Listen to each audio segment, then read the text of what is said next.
Welcome to Email After Hours by SenderScore, powered by Validity. We're your hosts. My name is Guy Hansen. And I'm Danielle Gallant, and this is Email After Hours.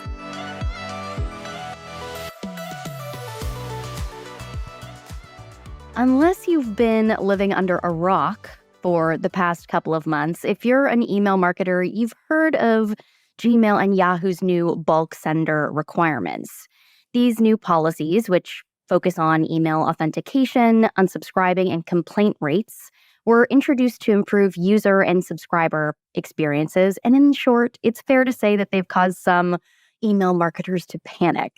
And maybe news of these new policies affected your email program and required some changes to be made, or maybe you were already ahead of the game. But either way, we are going to dive deep into these new policies on the pod. So I think one thing I would say is, despite all the great education that Marcel and his counterparts have been doing over the past few months, it still feels like there's a load of confusion amongst big email senders about what the new requirements actually mean. So today we're going to take the opportunity to do a little bit of myth busting about the new requirements. And to help us do that, we're joined by Marcel Becker, self-professed email nerd and senior director of product management at Yahoo. Marcel, awesome to have you with us today. Thanks so much for joining myself and Danielle on Email After Hours. Yeah, totally. It's always a pleasure to talk to you guys and, chat about email and all the things around it. Marcel, we're going to start the way we start every episode before we get into the meat and potatoes, which is with an icebreaker question. So you're in product management now, as well as a whole bunch of other things. But let's say you had the job you wanted when you were 5 years old. What would you be? 5 years, I don't know. But a little later on, I would probably be a pilot. Always wanted to be one. Absolutely. I wanted to be a pilot when I was little, but hey, email marketing's a good second best option, I reckon. So listen, let's start with a question that's on most email senders' minds. Why?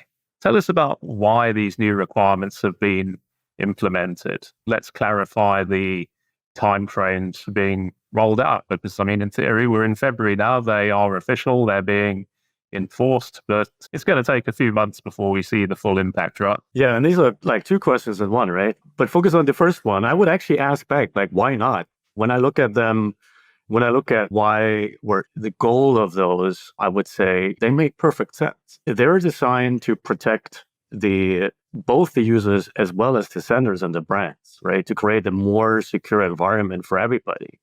Specifically, when we look at DMARC, which is designed to protect brands and the domains and their domains from spoofing. But also on the other side, we really want to create just a better experience for our mutual customers. We want to make sure that our users receive the emails they actually care about, and we want to keep the crap out, they do not care about, and which can potentially harm them. All of these requirements, in my book, are like no-brainer requirements, email standards which have been around for some time, in some cases for decades. And, implementing them on the sender side, honoring them, just makes sense. It just creates a better environment, better experience for everybody. And then I think your second question actually was, what are the timelines? And as you said, that has been well documented by now, and everybody should be aware. As we said, in February, we'll start enforcing these requirements and standards and best practices.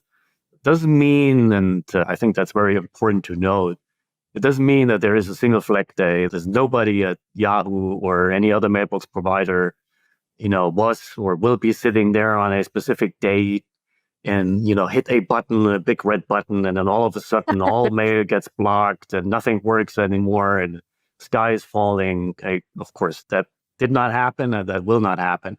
It's a gradual rollout, right? We want to make sure, again, that our users receive all the emails they actually want to receive.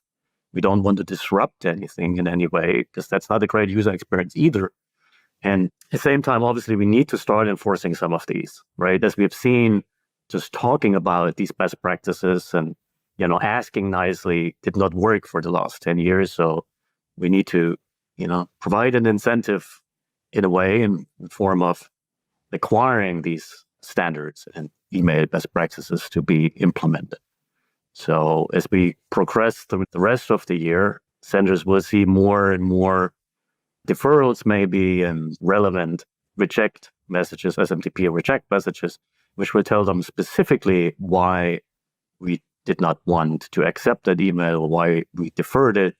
And it will spell out specifically which requirement was not met. I have seen some of these already in working with clients. We've seen some of those deferrals, like I think in this case, it was a soft bounce code, like a 421 code, and then a very specific bounce reason. So you're right about that. And now that it's been a couple of weeks, at least by the time this podcast is going to be out, do you have any initial observations about what you're seeing? Yeah, it's twofold. One, and I always find this hilarious in a way, is when you basically talk about new requirements or new standards or things which might or might not happen, then that day rolls around and then people, not sure if this confirmation bias or I think it's called something else, something bias, because then people actually pay attention to things, right? And then they assume this is happening because of, us or anybody else enforcing standards. And in reality, has nothing to do with, new standards, new requirements. Has always been this way. For example, we have seen a lot of people complaining or asking about a specific SMTP error, and then a lot of speculation in this industry or sending communities like, oh, this is this new error. This means X, Y, and Z because Yahoo just rolled out this new thing. Like, no, this error has been around for more than 10 years. It means the same thing it always meant. There's nothing new. But anyway, I think it's a good thing. Now people actually pay attention to some of these. And if it helps to create a better environment and if it helps to get senders to implement these standards, I'm all for it. And in that vein, we actually see improvement already. We see senders or more emails being authenticated. More senders are actually already supporting one-click unsubscribe, even though it's not enforced yet. So that is a good thing, right? We don't necessarily have to reject emails or press the red button, but people are already doing the right thing. I think that's awesome to hear. And I think we'll touch on the individual requirements in a bit more detail in a moment. But before we do that, one question that keeps coming up time and again is the actual definition of bulk senders. And I know that this varies slightly between yourselves and Gmail. Gmail have hung a number to the post, 5,000 emails a day. I know that Yahoo's definition of bulk sender is slightly more ambivalent, although probably still in the same ballpark, right? Yeah, I mean, there's a reason why we did not give a number, and there's also a reason why I still do not want to give a number, because then with any information or details you publish somewhere, people try to interpret that in funny ways, or people try to basically argue that it's not them, right? It doesn't affect them. They don't have to do anything because they only send 4,999 or whatever. I think if you actually read through the FAQs Gmail published, they also try to clarify or walk back a little bit, make it clearer that 5,000 is not a hard limit. It's around 5,000. So from my perspective, I would say a bulk sender is anybody who sends the same email to a lot of people, whether this is 1,000, 2,000, it really doesn't matter. I will also say, if you're a bot sender as a sender. I think you do. And even if you're not quite sure, just assume you are and implement these no-brainer best practices and standards, period. Absolutely. And just building on that, so you spoke about FAQs, and I wanted to ask you a question about that, because in the Yahoo FAQs, you make a very interesting observation that in terms of how you think about a sender's total volumes, you are including the volumes associated with any spoofed emails that we're seeing that might be associated with that sender. That's correct? That is correct. That's the reason why we want senders to authenticate their traffic, so we can actually better identify them and then cut down on these spoofed emails. But without any authentication, anybody who looks like you will just assume it's you. Sure. A powerful incentive. And we were already on the subject, so let's get into the new requirements now, one by one. First up, let's talk a little bit more about authentication. Now, people who are in the industry or are as immersed as we are, of course, well-versed in DMARC and what that means. And you joined us in a webinar a few months back, which we surveyed and found that 1/3 of the audience was not prepared with a DMARC policy of at least P equals none. You've kind of alluded to this.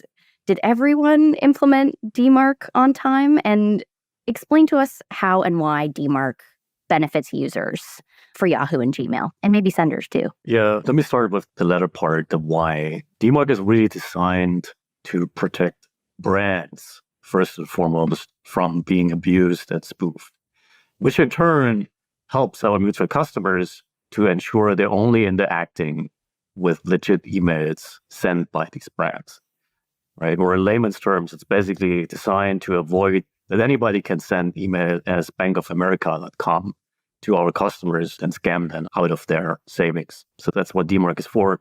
And a lot of brands might think, oh, my brand is not that important. We're not a bank or whatever, so I don't need to protect it. Well, the thing is, bad actors still use your good reputation and your domain to send scam emails, even though if they're not targeting your brand directly, if your domain is not protected, bad actors will still use it, right? And that will hit your reputation, and that will make it harder for you to send your email. And it will also tarnish your brand reputation in the eyes of our consumers, because if they see an email coming from yourbrand.com, which is sketchy, they would just associate that sketchiness with your brand. I don't think that's something anybody wants. So that DMARC was designed to do that. The first part of the question is, yes, we have seen before we started rollout already, and I think I shared this in the webinar, is DMARC adoption is not where it needs to be, which is one of the reasons why we wanted to enforce it. While we have a lot of emails being protected by DMARC, it's a very small set of senders who actually protect their email, which means the large senders, they have protection, which is great, but there's a very, very long tail of senders who do not have protections. And sometimes for the reasons I just laid out, right? Because they're like, I know about DMARC, but, I don't care. And then I think what we found after we announced the requirements, and even more so now, when everybody is in more of a panic mode than before, there is less knowledge in the industry, not just the brands or the email marketeers. I'm also referring to, ESPs, people who should know about these things. And I would say there's less knowledge about what DKIM and SPF and DMARC actually is and how it actually works than I originally imagined. And that's not a good thing, right? Especially these so-called experts in the industry, people who sell email to brands and their customers and claim to be experts, don't seem to be. And that's not great.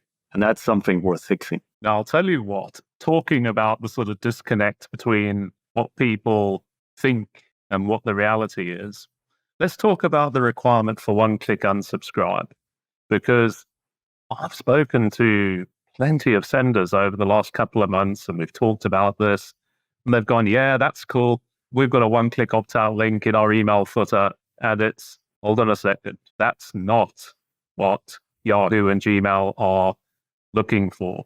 So do you want to walk us through that, Marcel, the actual header requirement that's RFC 8058 compliant? Yeah, totally. And you hit the nail on the head there as well, right? And some of these confusions are thanks to just different definitions of these terms and words and what has been used on maybe a brand and marketing side in various contexts, and what we have been using maybe on the receiving side or in the tech community. That's totally understandable, right? I can relate to that.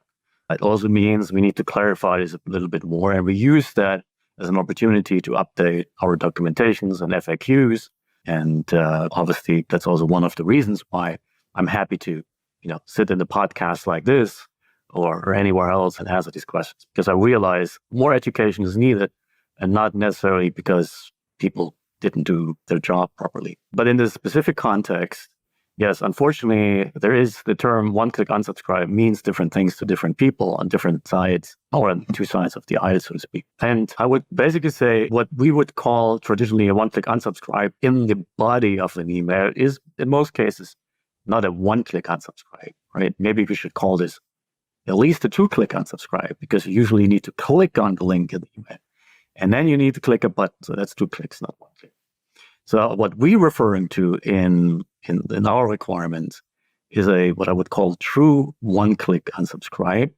And that is usually the UI or button you see outside of the body, a button or a link the email application actually puts next to the sender in the header of an email or even outside of an email, right? In some email applications, you might see an unsubscribe button in the message list, for example. Or at Yahoo, you can go to what we call the subscription view or a subscription hub. You can see all the emails and brands you subscribe to, and you can unsubscribe from these brands with one click. And obviously, that button is not in the email. It's not the link in the email itself. How that works is by senders actually putting in specific headers in their email, not in the body, in the headers. Specifically, what's called the list unsubscribe headers, as you said, as is defined by RFC 8058. This means, don't want to go into too many technical details, but it's essentially an URL you put in there. Also an indication that the URL needs to be called by an HTTP post request. I will not go into more details here. If people are interested, there are tons of information out there explaining it. But what it essentially means is if a person basically clicks the button in our UI or any of the email applications UI and says unsubscribe, it's a true fire and forget request, which means our application or our servers will make an HTTP post request to that URL telling the server there, unsubscribe this user. Don't render anything. Don't give me any page. Just here's the information. Unsubscribe that user. Thank you very much. I'm out of here. And then the expectation is that the server on the sender side unsubscribes the user immediately from that email or email campaign or vertical, whatever the user should be unsubscribing from. And that's it. True one-click unsubscribe. And while we're on this, because this is part of the way that this unsubscribe, one-click unsubscribe header works, at least the one you're talking about, let's bust another unsubscribe myth.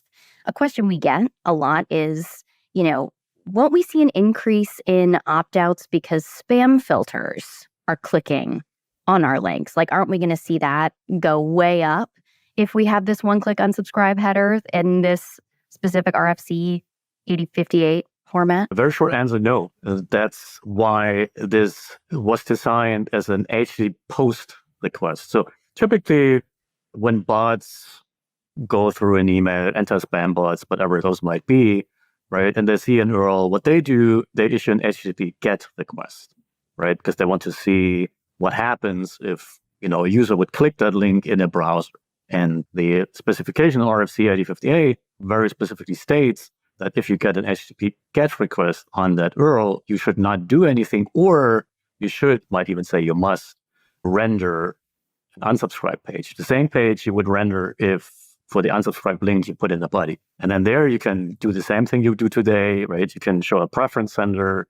You can do anything you want if you get an HTTP GET request. If you get an HTTP post request, which is what bots do not do, what they shouldn't, in most cases they don't, then you're required to basically unsubscribe the user without any further confirmation. Cool. Well, I think that's a great explanation. I think anyone listening to today's conversation, they were confused about that. Going to be a lot more clear now, folks. So finally, we come to the requirement around spam complaint thresholds, and the published guidance is 0.3%. Now, you and I chatted about this a couple of months ago, and you had some fairly memorable words at the time that, don't be too focused on 0.3%. If that's what you're getting at the moment, you're already going to be feeling a world of deliverability pain, I think was your words, Marcel.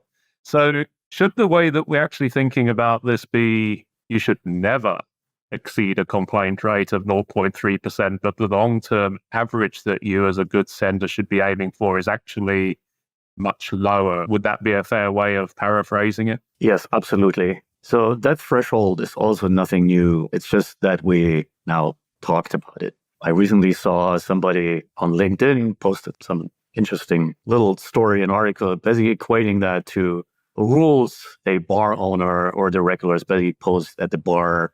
The regulars already knew about these rules, even though they were not written, right? Everybody was following them. They were not new, but now the bar owner basically posted those rules, put them on the door so everybody could look at them. And then the non-regulars started freaking out because maybe they didn't know these are the actual rules, which have been around for decades. So, and that's similar here. We always looked at spam thresholds. We always deferred email if you were exceeding certain thresholds. We blocked or rejected your traffic if you continue to exceed these thresholds, right? That's just simply how anti-spam works, how our anti-spam filters work. If our users are telling us that that specific sender, DKIM domain, IP address, whatever, is, it's constantly sending emails they do not want, we will start blocking you. That's not new. The only new thing now is that we put the number out there. And as I said last time, if you are hovering around that number today, even without any enforcement, you already have issues sending your emails. So none of that is new. And yes, you should not think, oh, if I stay below 0.29%, I'm good. No, you're not. You're as bad as 0.3%. And you should really, really try to get much lower, because the good senders, and that's the majority of the senders we see, they are way below 0.1%. And the average across all emails is way, way, way below that. It's so interesting, too, because in the webinars that we've had for this, and then in Q&A feeds, and even the questions we're posing to you now on the podcast, senders really are looking for hard lines. They are looking for, am I a bulk sender? Am I at 5,000 emails? Or is this a 0.3? Like, it's super strict. They're looking for something that's hard and fast when it really isn't that way. Like, this is about, if you have to ask the question, you're probably a bulk sender, or it's not just don't exceed this certain threshold. It's super interesting. And I think in the vein of education that you talked about before, maybe every sender is not super familiar with how to monitor complaints effectively. Can you detail some strategies on how senders might be doing that, or how they should be doing it? Yeah, so certainly there are tools available today on most of the platforms. On our side, you can subscribe to the feedback loop, or the complaint feedback loop, CFL for short. And you can actually look at how many emails are being marked as spam by our customers. So that should give you an idea of how healthy your traffic is. It might not allow you to directly compute like the actual spam complaint rate, but it should be an indication. And like I said before, if this is in the higher numbers, you're probably doing something wrong. Whether this is 0.3%, 0.2%, it really doesn't matter at this point in time. You should do something about it. Likewise, I know Gmail, they also have their postmaster tools. But we also collectively realized that maybe we need to do more and give more signals, more data to senders. And I have been an advocate for that for some time, as I think at least you guys know on the validity side. So yes, there will be more tools available. We will do this in a meaningful way for customers. So I would say watch the space, both on the Google side as well as on the Yahoo postmaster tool side. That's super exciting. We'll definitely be watching closely. Now, one final question on this topic. I think, for years we've talked about almost the balancing act between complaint rates and unsubscribes, because I think we all know that most email subscribers know that both are a route to exit from an email program. And because human beings are lazy, they're generally going to take the route of least resistance. Whichever of those options is the easiest to use is the one they're going to choose. But of course, there's implications for senders, because every complaint has a negative implication for reputation and deliverability, whereas an unsubscribe is a far more neutral transaction. So you would hope that sort of senders are thinking, well, if somebody's going to leave my program, let's at least get them to exit using the unsubscribe route. Do you have any guidance for senders in terms of, how they almost try to get some nudge behavior going there towards unsubscribing rather than complaining? Yeah, let me answer this question a little bit more broadly, because I'm still amazed and surprised sometimes by conversations I'm having with senders when we say, hey, you should make it easy for users to unsubscribe. And then, especially in the wake of us saying we require one-click unsubscribe, a lot of senders were like, but this is hurting our OKRs or our P&L and our goals. I'm like, huh? If you're sending an email to somebody and they say they don't want it anymore, they want to get rid of it, no matter what, period. So what do you think is the better experience and the better way to do that? Is it for the user or receiver to actually mark it as spam, which does what the user wants at the end of the day? Or is it allowing these users to easily just unsubscribe from these emails, right? One way or the other, they want to get rid of your email and they don't want it anymore, right? They will not read it. But if they mark it as spam, it actually will impact your sender reputation. So this is much worse for you than the unsubscribe one. And both will have the same impact on your internal OKRs or whatever goals you have. These people do not want your emails. We actually have seen that if we offer unsubscribe to our users versus mark as spam, even after they clicked on mark as spam, right? We have the UI in Yahoo Mail. Other email providers have similar UI. A user who clicks on mark as spam, if we trust the sender and if we see that you can actually safely unsubscribe from them, we will nudge the user and say, hey, do you want to unsubscribe instead? And we have seen that this actually decreases the spam votes by, between 30 and 40% for those brands. And I think that's a good thing. Definitely from a deliverability perspective, it's a good thing, that's for sure. And we've already talked about preparedness, I think, and how this is really, in reality, only moving from a we recommend to we require for all of these different things that were previously considered best practices. And something that I've seen, and I just kind of want to get your opinion on this, is that we've talked a lot about the marketers, the senders, and what they need to do and what they need to have as part of their email programs.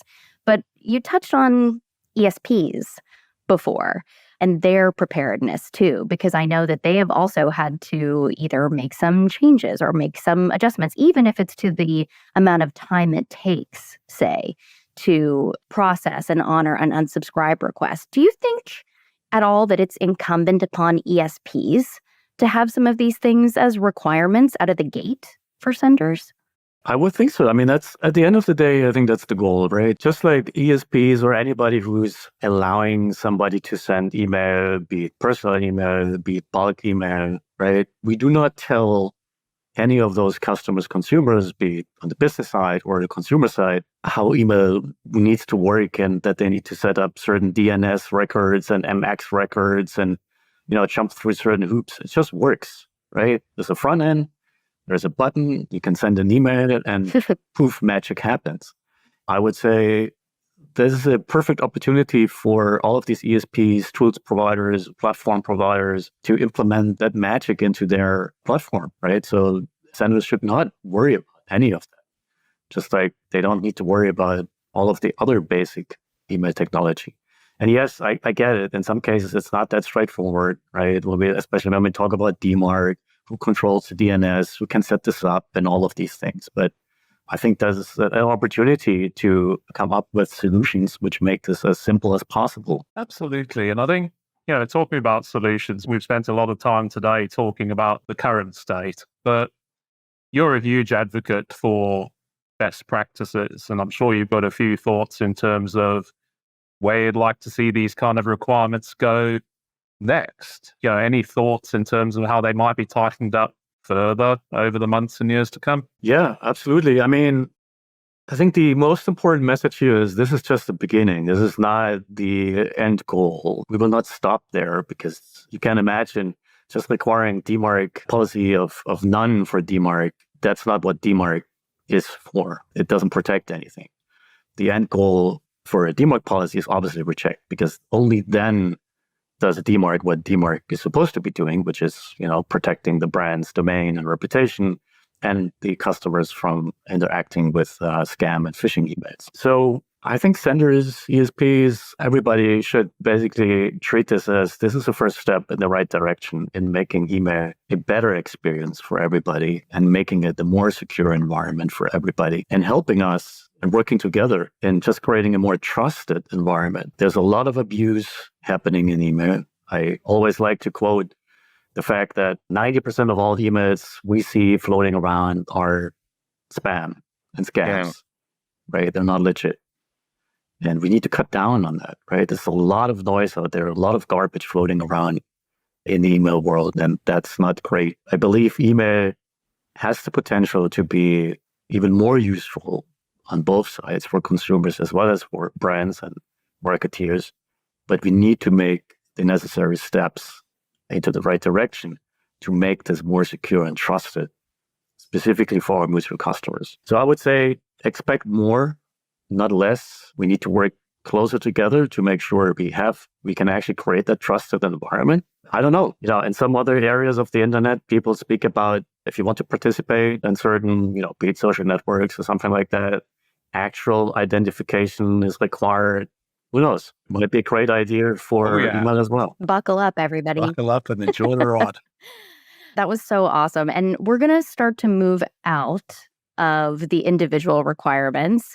But I have one parting question before we start to officially wrap up here. I got to go to my first MOG conference last October. Very exciting for an email nerd. So, Marcel, there's one coming up soon. 2 questions for you.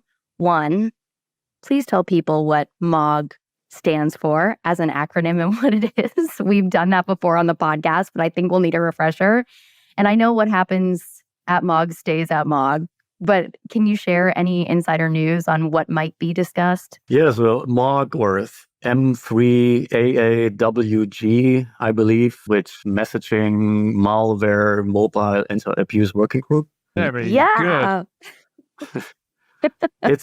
To me, it's probably the biggest, but if not, definitely the most important gathering of people in the industry, be it on the sending side, receiving side, carrier side, like basically everybody who is involved in connecting people and brands and online communication, and just making sure that we do this in a very secure way. And we collaborate on email standards or initiatives to make sure we keep the bad guys out of it, right? In a nutshell. And then, as you said, right, you can imagine we will be discussing topics which, we most likely do not want to share with others out there on the internet.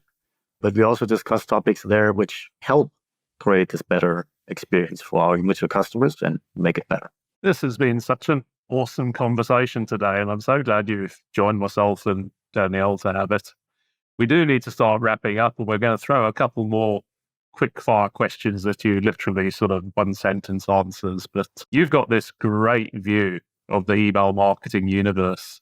Any thoughts in terms of your biggest aha moment from the past year or so? Well, there were so many, probably. I was going to say, you're spoiled for choice.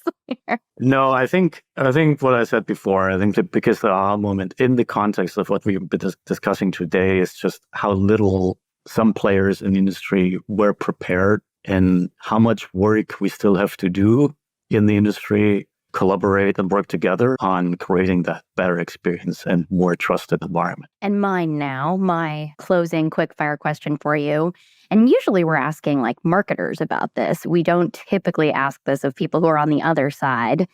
But if there was one trend, like email trend or buzzword that you are just done with, you're ready to never hear about it again, what would that be? I like buzzwords and trends in many ways.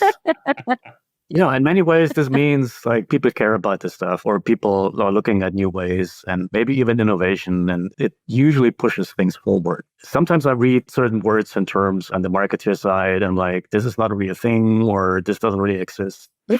But whatever, right? Go for it. I can't name a single thing. Marcel is here for trends. There we go. Once again, thanks so much for joining us. That's it for today. Danielle and I'll be back in 2 weeks' time. Between now and then, we're both going to be traveling a bit. We're going to be on the speaking circuit, doing gigs in Palm Springs and Miami. This job does have its perks, right, Danielle? And so we'll have a whole load of fresh new industry intel to share in another 2 weeks' time. Join us on Email After Hours then. Bye for now. Thank you. Be sure to tune in next time and hit subscribe so you don't miss any future episodes. And don't forget to visit senderscore.com for loads more great resources to help you become a stronger sender.